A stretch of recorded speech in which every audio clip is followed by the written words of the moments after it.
इतिहास के सबसे बड़े, सबसे विनाशकारी युद्धों में से एक का अंत हो रहा था। एक तरफ एक पूरा साम्राज्य राख बन रहा था और दूसरी तरफ एक शख्स का अंजाम तय होने वाला था। तो चलिए सीधे चलते हैं एडोल्फ हिटलर के आखिरी उथल-पुथल भरे दिनों में।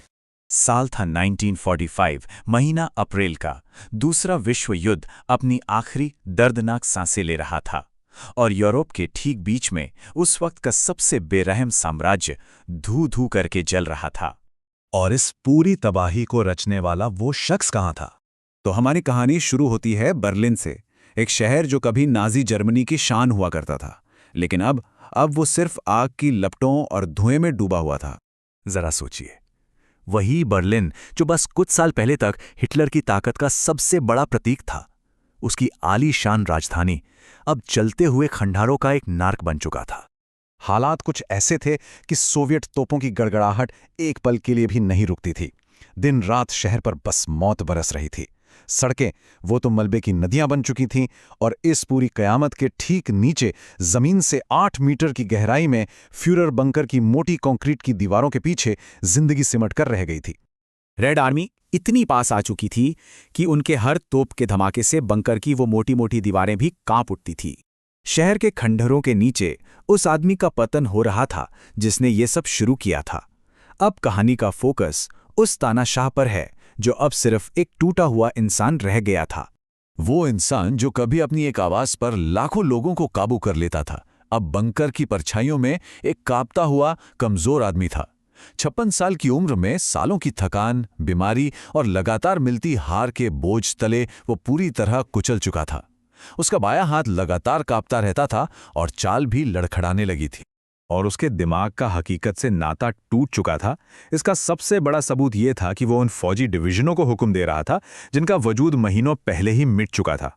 मतलब वो एक तरह से भूतों की सेना को आदेश दे रहा था। जनरलों को सच पता था, लेकिन किसी में इतनी हिम्मत नहीं थी कि उसे जाकर बता दे।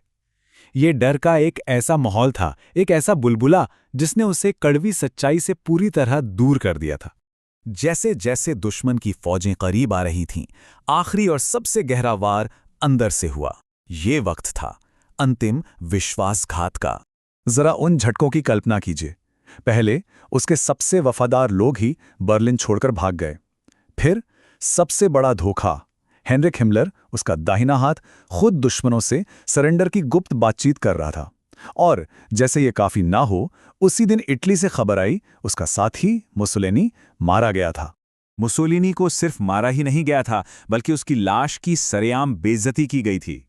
ये सुनकर हिटलर ने कहा, मैं जिंदा रहते हुए ऐसा अपमान कभी नहीं सहूंगा। मुसोलिनी का हश्र देखकर हिटलर ने अब अपना आखिरी रास्ता तय कर लिया। अब शुरू होता है अंतिम अध्याय, मौत से शादी और वो आखिरी 48 घंटे। 28 और 29 अप्रैल की रात को जब ऊपर लगातार बम गिर रहे थे, बंकर में एक बहुत ही अजीब सी रस्म हुई। हिटलर ने अपनी लंबे समय की साथी ईवा ब्रॉन से शादी कर ली। 30 अप्रैल की सुबह उसने अपने बचे कुचे स्टाफ को आखिरी बार अलविदा कहा। दोपहर में उसने एक बेहद ठंडा, क्रूर काम किया। अपनी वफादार जर्मन शेफर्ड ब्लॉन्डी पर साइनाइड जहर को टेस्ट किया। और फिर दोपहर के करीबन 3 बजे वो और ईवा ब्रॉन अपने कमरे में चले गए। प्लान पहले से ही तय था। कुछ पलों की खामोशी और फिर एक गोली की दबी हुई आवाज आई। दरवाजा खोलने पर हिटलर सोफे पर बेजान पड़ा था। बगल में ईवा ब्रॉन थी जिसने साइनाइड लिया था। उसके आखिरी आदेश के मुताबिक दोनों की लाशों को बगीचे में एक गड्ढे तक ले जाया गया, पेट्रोल से नहलाया गया और आग के हवाले कर दिया गया। और इसी के साथ एक साम्राज्य का, एक पूरे दौर का अंत हो गया। इसके बाद जो हुआ वो बहुत तेजी से हुआ।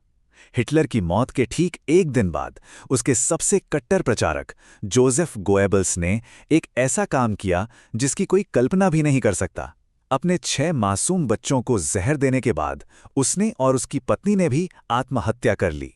2 मई को बर्लिन ने हथियार डाल दिए और बस 1 हफ्ते के अंदर यूरोप में जंग आधिकारिक तौर पर खत्म हो गई। लेकिन हिटलर की कहानी उसकी मौत पे खत्म नहीं हुई। सोवियत संघ ने उसके जले हुए अवशेषों को दशकों तक दुनिया से छुपाए रखा और इसी राज ने उन अनगिनत अफवाहों और कॉन्स्पिरेसी थ्योरीज को जन्म दिया जो आज तक जिंदा हैं। एक साम्राज्य तो राख हो गया, पर सवाल ये है कि क्या नफरत की वो विरासत भी उसी आग में जलकर खत्म हो गई?